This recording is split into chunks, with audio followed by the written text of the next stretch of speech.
And good morning, everyone. It's another November dreary day here in Binghamton, but we don't mind because we don't let dreary days get us down.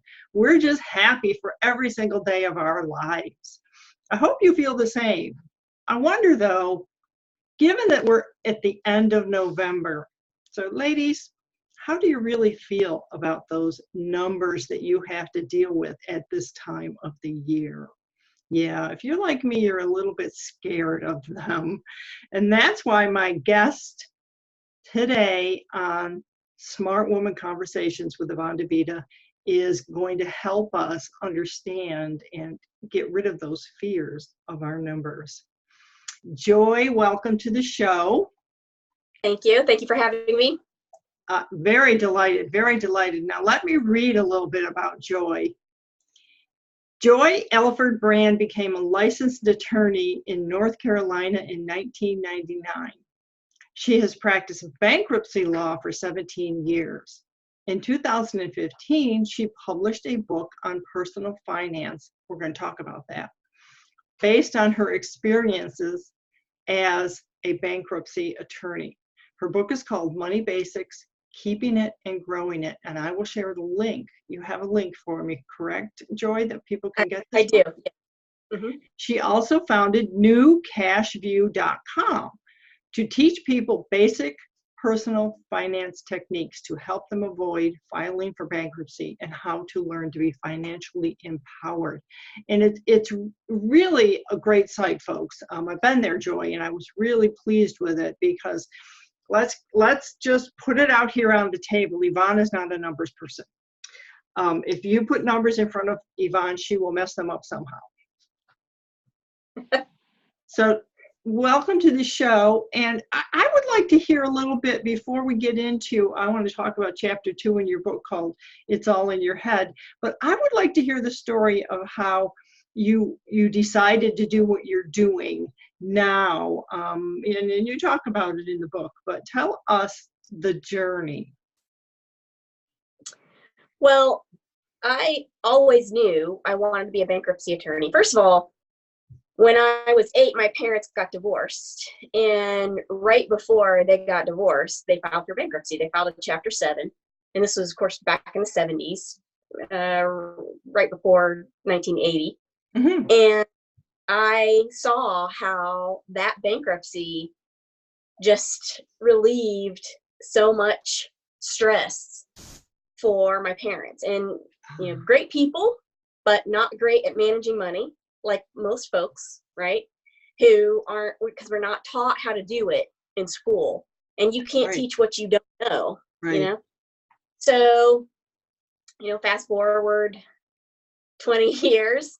And I graduated from college, graduated from law school. And when I was in law school, I took a class called Debtor-Creditor, and that's the foundations of bankruptcy. And I knew right then that that's what I wanted to do. And I knew I could really help people because of how it helped my family.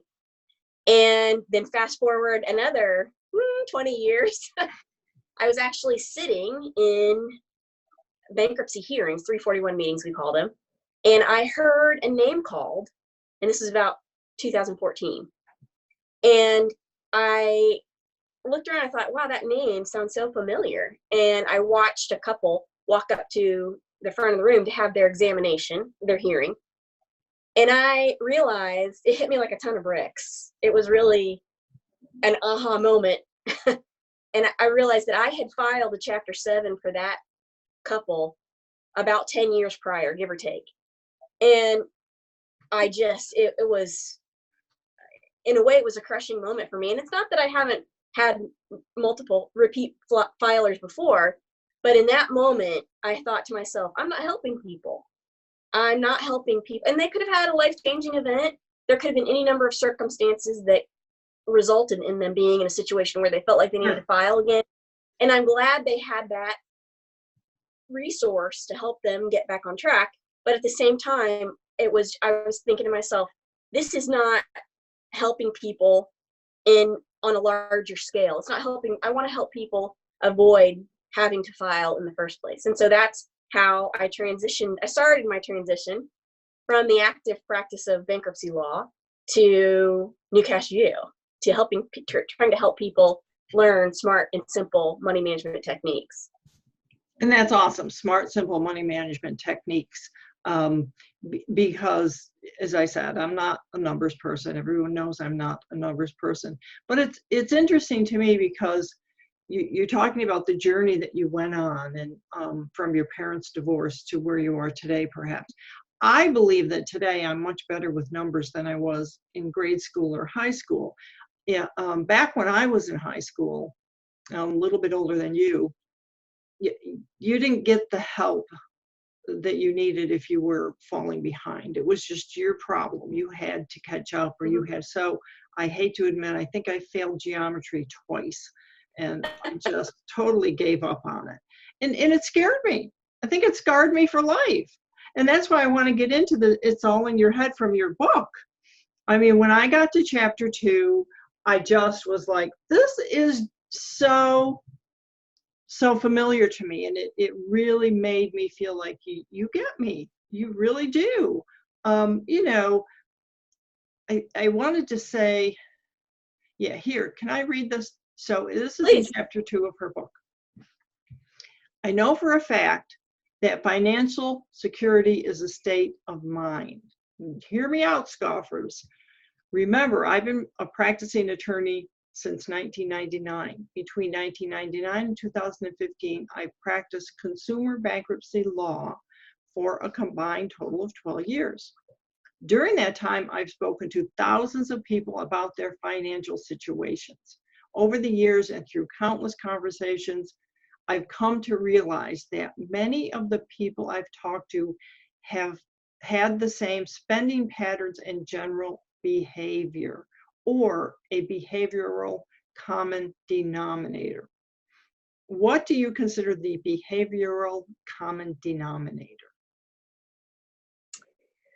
Wow. Well, I mean, actually, my philosophy about personal finance has evolved quite a bit since I wrote Money Basics in 2015. But I think it's still boils down to the fact that we as a nation, we're socially conditioned to have certain expectations about our personal finances, and yet we're not given the basic tools that we need to manage our finances in general. So there is a disconnect between how you live day to day and how you manage your day-to-day finances and your personal finance reality. And so I think that in the past, we've looked at what's the American dream for folks, and that is, and I talk about this a little bit in the book too. We expect to become employees basically, and we work for 30 years, and we earn a pension, and we then retire, and we're able to live in our same lifestyle and well into retirement, and we're able to send our kids to college, and et cetera, et cetera. Well, the truth is that version of the American dream is becoming harder and harder to achieve nowadays. Yeah. And it's harder and harder to meet that expectation that's been set by prior generations. So I watched my grandfather, my mother's father. He retired from a job drawing wire at a wire mill, and he got a pension from the wire mill, and he lived that version of the American dream. He paid off his mortgage, he'd raised his family, and he no longer had work after retirement.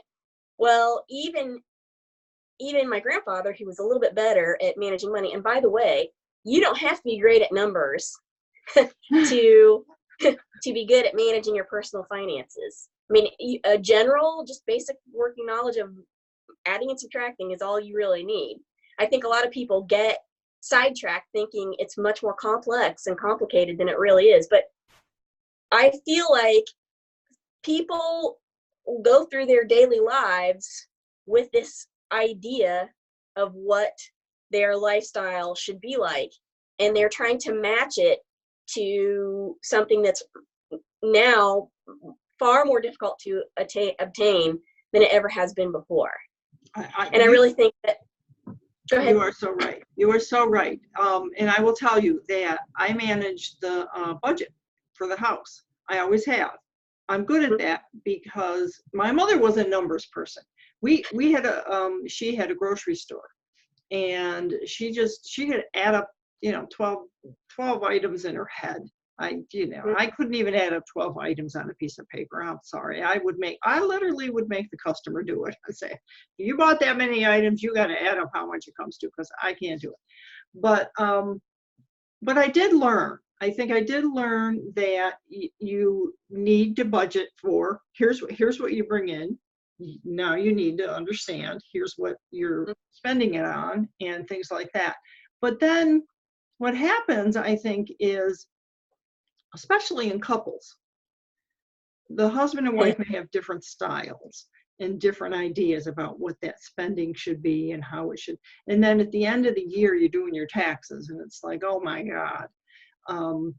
I think that's what scares me, is when I get to the end of the year, now I got to look back and see, how much did I really spend? What do I owe? And I don't want to owe anything. And oh my gosh, is that one of the places people fall down so they end up in bankruptcy? I'm trying to understand that. I've had two family members go through bankruptcy, and it was because of a couples thing.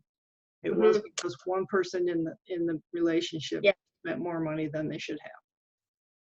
Okay, so a couple things. So first of all, any bankruptcy attorney knows that bankruptcy and family law go hand in hand. And of course, I lived that reality as a kid. My parents filed for bankruptcy, and then immediately, within a couple of years, I would say, I actually should probably check that to make sure it's within like a 2-year span of time. They turned around and got divorced. My mother divorced my father. Huh. And so, and a lot of the reason why they got divorced, there were of course other issues, but a big part of it was financial instability. I mean, it's obvious to me now.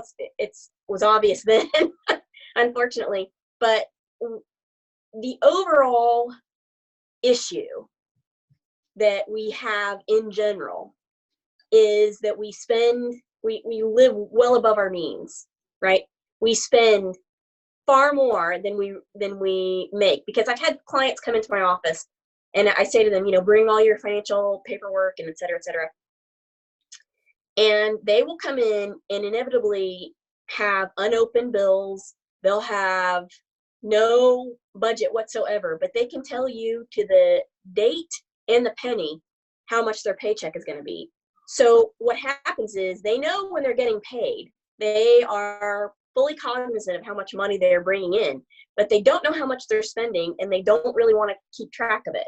This is a behavioral finance issue, which I actually have done some work on outside of the book. But people want to, it's like talking about going on a diet. They don't, I kind of don't want to deal with that. Right. And so they wind up living beyond their means, spending far more than they are actually making. And sometimes they make a conscious choice to do that. So, for example, when we're talking about student loans, which is an issue that I've really kind of taken as one of my big projects, trying to help people with student loan debt, because student loan debt is largely not dischargeable in bankruptcy. And so I would have people file bankruptcy, come out the other side, and still have massive student loan debt. So I bring that up because people make conscious choices to overspend. And one way they do that is in taking on student loan debt to send their children to school, to college. I've actually had people sit in bankruptcy consultations and tell me they would not file for bankruptcy if it damaged their credit to the point where they could not take out a loan to send their kids to school. And while I get that, I'm not knocking people for making that choice, I still question the sound judgment of that choice. Yeah. And they've told me many times it's an emotional decision, and I get that. But my point is, for whatever reason, we tie our identities to our bottom line, to our bank accounts, to our jobs, to our possessions, to our material worth. And that therein lies the biggest issue. You are not your bank account. You are not your financial circumstances. Your identity is wholly separate from that. And if you identify with those material things, then you're really starting to get into trouble. And it's also a fear issue. I talk about this in the book a fair amount too. I actually tell that story about Susie Orman and her dad running into the burning building. It's right here. Do you want me to read it? Sure, go ahead, please. Let me read it, because it was, as you were talking, it's what I was like, this is the story. Just in case you're still not sure about how important our money mindset is, here's a story that will help you understand the idea. In her book, 9 Steps to Financial Freedom, Susie Orman tells the story about her dad running into his burning restaurant to grab the cash register when she was 13 years old. He had already escaped the building unharmed, but he ran back inside when he realized every dime of his family's money was in that cash register. When he ran back in, he had to grab the hot metal cash register. That is what we had at the store I worked in with my mom, and run back out of the burning building, getting severely burned in the process. Susie saw it happen, and she says the lesson she learned from that experience was that money was more important than life. Let me tell you before we go on, how I can relate to this in the hot metal cash register thing, because that's what we had, and it didn't add in. It didn't add things up the way registers do now. But let me tell you, I was away at college, and my dad, and so my mom and my dad, my brother and sister were home, and my brother worked in the store because I was gone. And so he was the one who wrote letters to me. So he writes me a letter.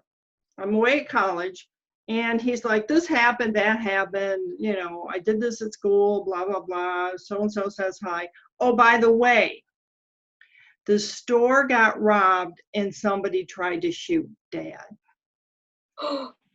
So what I found out is the robbers came into the store with a gun, told my dad they wanted him to give the money out of the cash register, and he said no. Same thing. That's our livelihood. You can't have it. So they didn't shoot. He didn't get hit by the bullet, but they did fire the gun. Oh my God. Yeah, he did hand over the money. So same kind of thing is where putting the money ahead of your life. But that's what we're talking about here, is this mindset that people have that my money and the big house I live in or don't live in or want to live in is more important than these other things in my life. But tell us a little bit, or if you know, or I'm not sure you wrote about it in the book, but I think you can tell us about, where do we get this? We get this from our parents, right? And did they get it from their parents, or does society say, hey, this is America, you should have everything you want? Well, a big part of being an American is the ideal of, if you work hard enough, you too can achieve the American dream. And we see examples of it all the time. These people are touted as, look at what I was able to achieve through hard work. I mean, let's take 2 obvious examples. Bill Gates, a college dropout who founded Microsoft and is now a gazillionaire. Warren Buffett, who taught himself how to buy stocks and how to select stocks carefully. Now he's also a gazillionaire. So these are people who our society sets on a pedestal and says, look, we look at what they have achieved. And I'm not saying that's a bad thing. Right. I think one of the great things about living in the United States is you have such freedom, and you can determine your altitude, basically. So that's a wonderful thing. But when we start to sacrifice all of our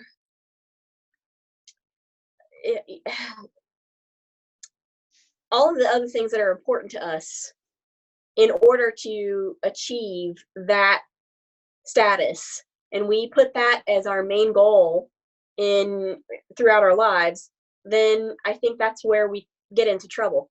And I think part of it also is we don't have a foundation in financial literacy education. So we're not given tools to understand what really matters in life in general, right? And B, how to, on a day-to-day basis, manage our finances. And I think that whatever path you choose, if you're doing it from an awakened state, for lack of a better word, if you're doing it from a state of understanding your choices, then that's how you become financially empowered, regardless of what your path is. And it may be that you're trying to achieve financial independence and you're trying to become a Mark Cuban or a Bill Gates, etc. Then that's fine, as long as, or if you're just trying to achieve financial stability because you enjoy the work that you do and your goal in life is to raise your family and put your children through college and et cetera, et cetera. Mm-hmm. So I think it's coming at us from a lot of different angles. It's coming at us from our parents because we see them struggle and worry, and not always, not everyone has a natural innate talent for managing their finances, right? Right. And so again, you cannot teach what you don't know. And we're also, social media now is prevalent. We're seeing lifestyles that are falsely inflated on social media. And so we're looking at that, and we want those things. We want those big houses and those big cars and that crystal lifestyle and all those kinds of things. So it's coming at us from a lot of different angles. And I think this is an opportunity to not just become empowered, but to really reconnect with the things that are most important in our lives, and to really get to the, what I call a you factor, which is the part of you that matters most and that we would all like to flesh out so that we can live our ideal lifestyle. Does that make sense? I think it does. I think we hear a lot though about and just from listening to you, and you're so tuned into it, the fact that we see the Kardashians and think, oh, look, I need to look like that, or there's some woman that actually had surgery to look more like Barbie. Really? Anyway, that's aside from the money, but it's part of the whole thing, because image. So the image of who you are is too wrapped up in these material things. And I've recently begun reading and learning about minimalist life, a minimalism lifestyle where you don't need all these things. Now, I'm willing to give up a whole lot of things and start eating more vegetables and things like that. I'm not giving up my books. I have like hundreds and hundreds of books, and my kids make fun of me for it. They're like, we're not going to read them when you're gone, Mom. Darn. Are you really my children? I don't know. But to your point, we don't learn. We aren't taught to do this little thing called budgeting, so that when we get to the end of the year, now, and back to the end of the year, which is where we are now, tax time is what scares people. Because, now it's like, am I going to have to pay? And if I am, can I afford to pay? Which is what might bring you into the picture. I'm not sure. And in my mind, I will admit, I'm sitting here, we're talking about this, and you're the professional in bankruptcy law and whatnot. And I'm thinking to myself, how stupid are people that they actually spend so much they have to go into bankruptcy? And I feel bad about that. So, disabuse me of this idea, because it's like, why do people do that? Okay. So the first thing I want to mention just briefly is tax debt is generally not dischargeable in bankruptcy. There are very slim exceptions to that, but in general, it's not dischargeable. And so for me, first of all, I wouldn't practice bankruptcy law if I didn't see the true value in debtors being able to achieve a fresh start, because life happens. And I will honestly tell you, the bulk of my bankruptcy clients were not those individuals who overspent just to spend. They were individuals who experienced a life-changing event. Either it was a chronic illness, or they got divorced, or their spouse passed away, or, I mean, you know, just unexpected circumstances that resulted in their being in a situation having that they had to file for bankruptcy. Now, in my book, I do talk about, I want to point a couple of important things out. One of them is in the first chapter, my 5 basic rules. I talk about how, if you have managed your finances using some very simple techniques, then you could face almost nearly all life-changing events and survive them financially intact. And a lot of people question me on that, but now, of course, that's not a hard and fast rule. I would never say 100%, but in general, if you are saving a consistent percentage of your income, if you're not acquiring new debt, if you are following all of those rules, then you are going to be able to overcome most financial obstacles. Okay. And the other thing I want to point out is we all, as a country, we're not conditioned to really be self-disciplined. I hate to say it, but it's true. And the most expensive thing you'll ever do in your life is fail to learn self-control. And if you cannot, and there are many different ways to make a budget.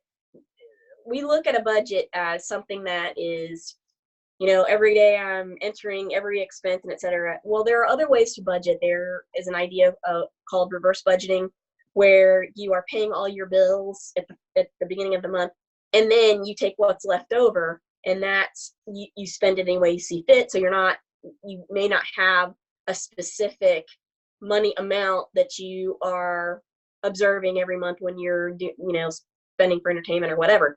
Mm-hmm. But there's different ways to do it. And so again, we're not taught how to do that in school. We're not taught that there's more than one way to skin the cat. Right. And because people are just living their normal lives, and they're typically living paycheck to paycheck, mm-hmm. when some kind of financial disaster occurs, then all of a sudden, 2008 was a very good example of that, the big recession in 2008. I was doing bankruptcy consultations for other lawyers. I was doing bankruptcy consultations for financial professionals, people who were actually in the financial advisor world. Wow. I've done bankruptcy consultations for doctors. So that's great. That helps me in the sense of I literally, because I think to myself, how does that happen to people? But I can understand.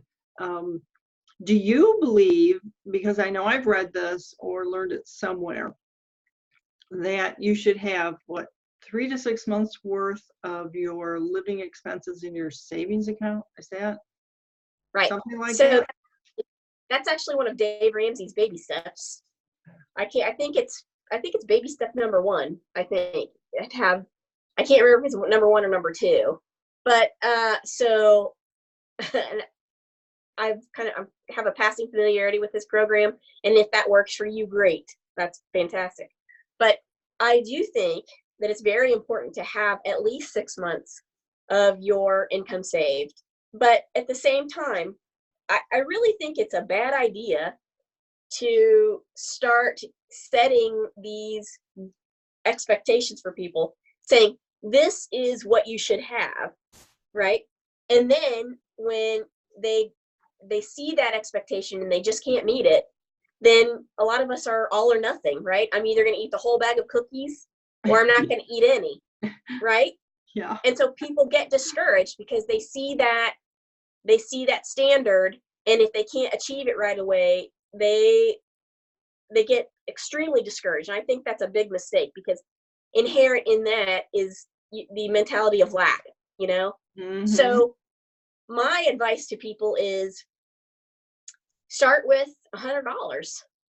Start with the price of a tire, because that's something that a lot of people measure their emergency circumstance by. The flat tire scenario, where the single mom is one flat tire away from not being able to pay her rent that month. So start with the cost of a tire and go from there until you can get to the point where you have 6 months to a year in emergency savings.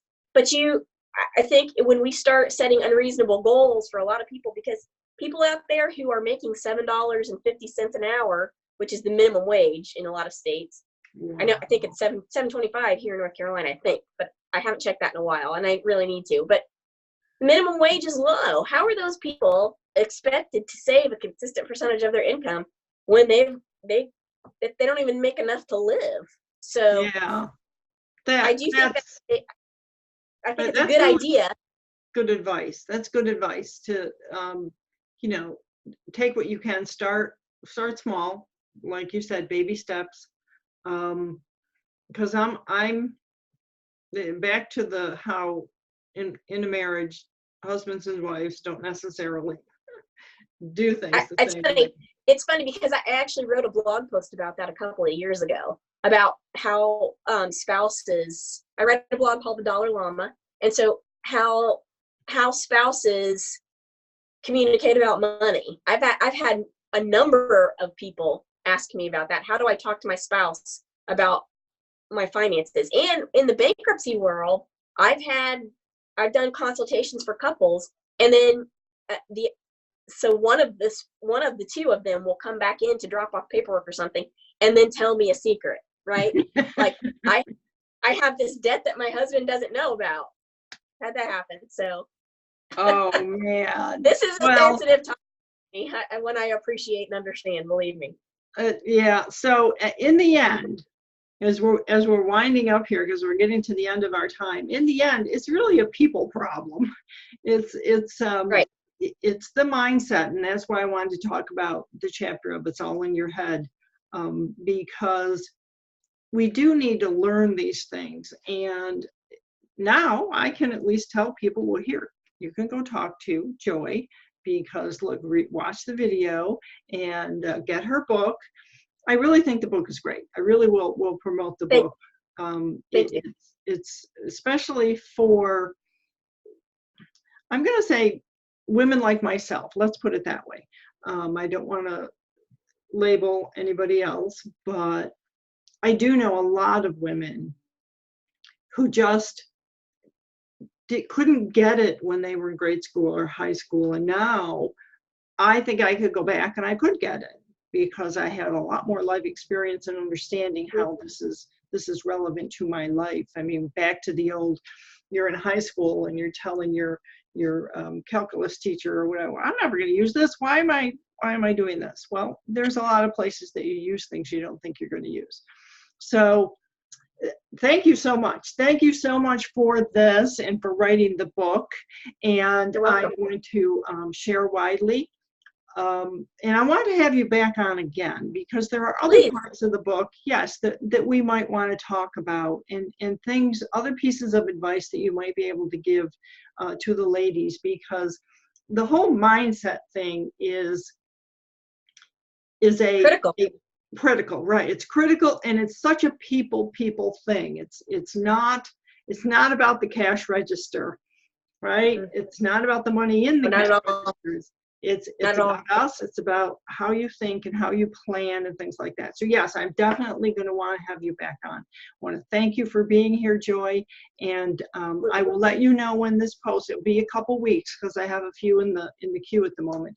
But this is going to be great. It's going to be great for people to see in December when they're planning for next year. Because one of the things we didn't talk about, again, that we can talk about is when you're planning, are you planning appropriately? As you said, are the goals that you're planning for attainable? So we'll talk about that in our next video. Fantastic. Thanks. Wonderful. Thank you so much for having me. It was fun. Great. Bye-bye, folks. See you next time.